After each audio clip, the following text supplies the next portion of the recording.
Olá! Olá, este é o Visual, um programa acessível da TV Brasil. E só aqui os surdos acompanham as notícias em Libras. As novidades sobre o nosso programa você também pode acompanhar pelo facebook.com/Visual TV Brasil. Direto do Rio de Janeiro, Visual começa agora.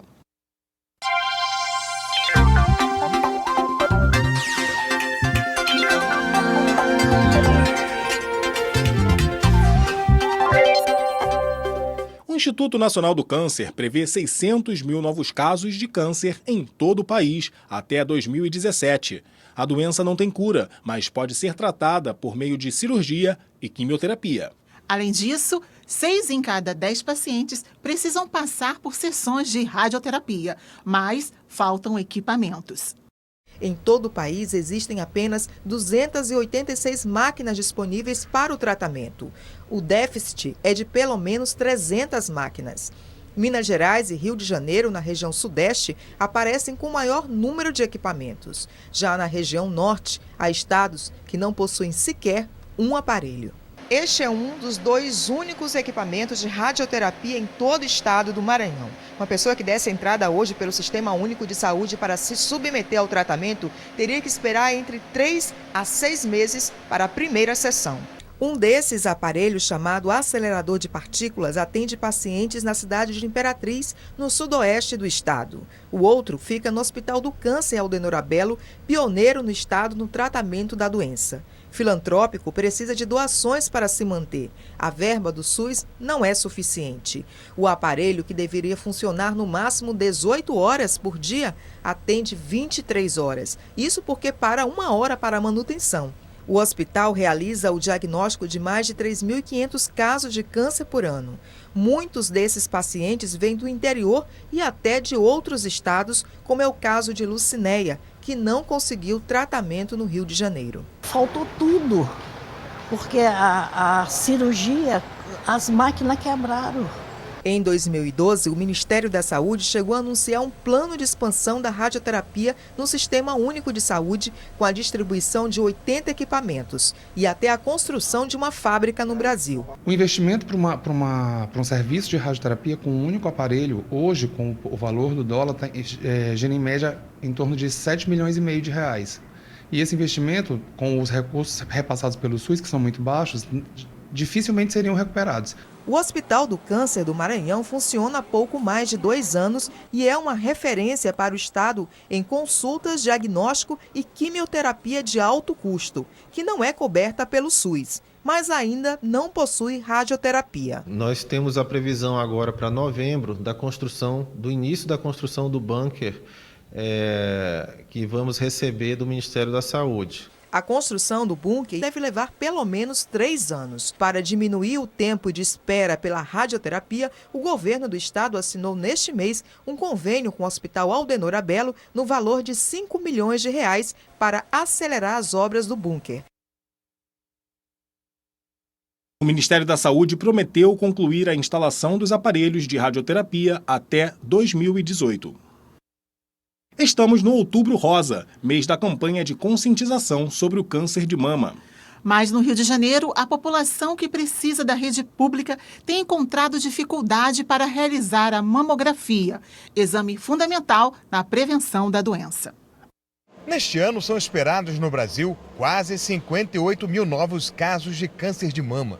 O Rio de Janeiro é o estado que apresenta a maior taxa de incidência estimada da doença. Mais de 91 casos por cada grupo de 100 mil mulheres.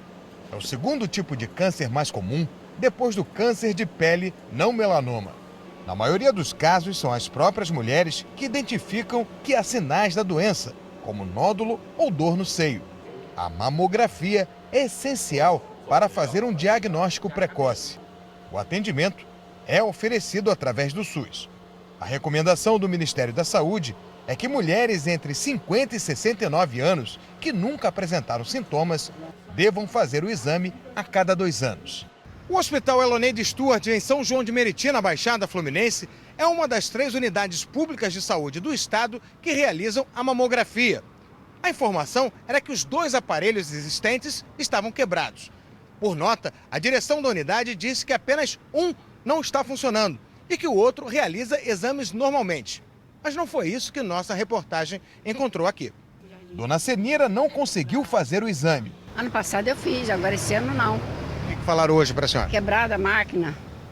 Está quebrada a máquina de fazer mamografia. Já esta outra mulher que faz acompanhamento de 6 em 6 meses teve que voltar para casa. A última mamografia foi feita em maio. Agora, a marcação é para janeiro. Não deram explicação para a senhora por que em janeiro? Não. Para a senhora ficar mais tranquila, a senhora gostaria de ter feito logo esse exame? Gostaria, né? Claro. Como é que fica a cabeça?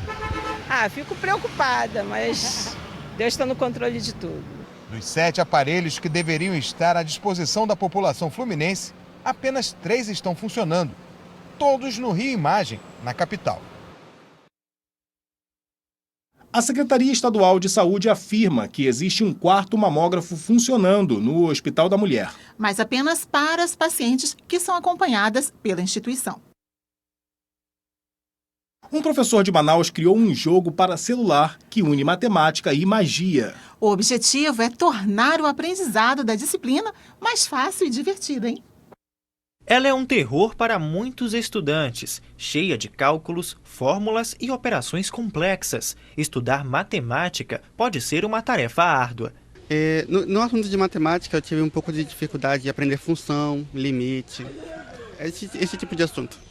Requer a parte de concentração e também são contas muito extensas e nem sempre você consegue lembrar os elementos que você precisava para respondê-las.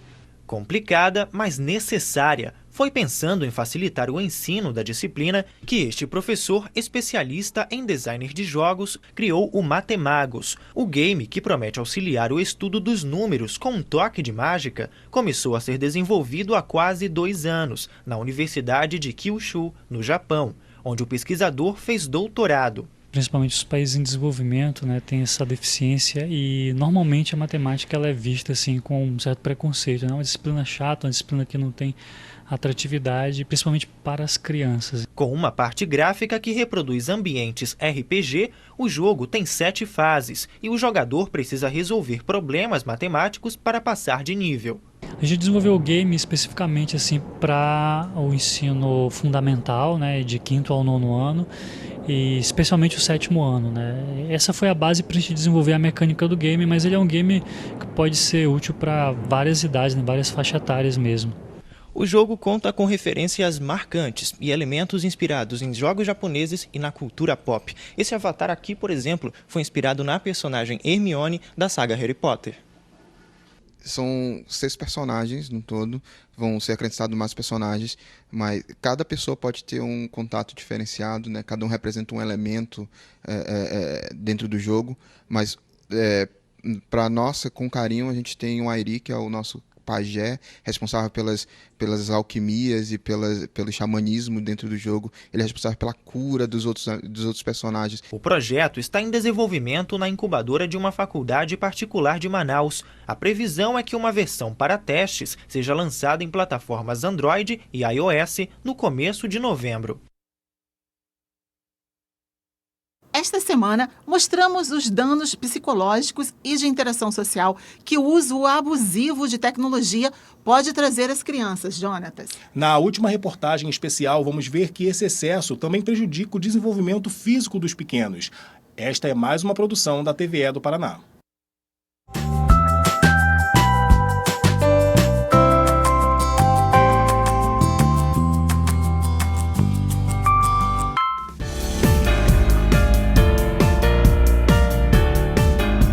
Levar os filhos para a academia foi a solução que a Norma encontrou para tirar os garotos da frente da televisão ou do computador.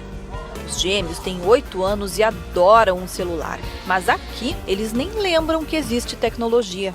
Aqui eles têm os amiguinhos deles, vêm que, quero brincar com fulano, né? Eles têm as amizades dele, fora que eles gastam energia, fazem atividade, se divertem. A metodologia alia atividade física com diversão e é adaptada para cada faixa etária. As crianças participam de jogos e brincadeiras e nem percebem que se exercitam. Você consegue mais amigos e você também não fica só no computador. Eu e meus amigos falamos se nós podemos ir na casa deles ou eles na nossa casa. Nós brincamos com professores, é bem legal. O professor explica que os pais precisam incentivar os filhos a se movimentar. Sem este incentivo, eles acabam mesmo ficando em frente ao computador ou ligados no celular. Deixem os seus filhos se exercitarem, né? Incentive eles, porque às vezes um tablet é uma distração e não, né, uma atividade cognitiva ali, é mais uma distração. Então é importante que tenha um movimento, se movimente, porque lá na frente só tem a ganhar o seu filho. O Pedro, de 11 anos, é um bom exemplo. Ele é quase viciado no celular, só larga se for por um bom motivo.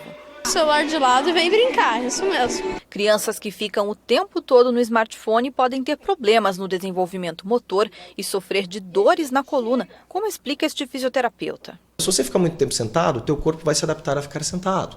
Se você joga futebol, o teu corpo vai se adaptar a jogar futebol. E se você fica o tempo inteiro na frente do celular, naturalmente você vai ter uma anteriorização da cabeça, uma rotação interna dos ombros, todo esse encurtamento muscular. E esse encurtamento muscular a longo prazo pode te trazer problema. Fazer alongamentos pode ajudar, mas o melhor mesmo é não usar os aparelhos em excesso. Na campanha Conecte-se ao que importa, um dos objetivos é conscientizar os pais e os filhos sobre os problemas físicos que a tecnologia pode trazer. Quanto menor a tela, maior a possibilidade de miopia. Quanto maior o uso, maiores os danos ao esqueleto em desenvolvimento, né? A toda a estrutura óssea dessa criança. Nós temos os problemas do sedentarismo, da hipoatividade, de tudo que segue a esse fechamento da criança e do adolescente a um mundo que não tem cara, que não tem rosto, que não tem uma dimensão.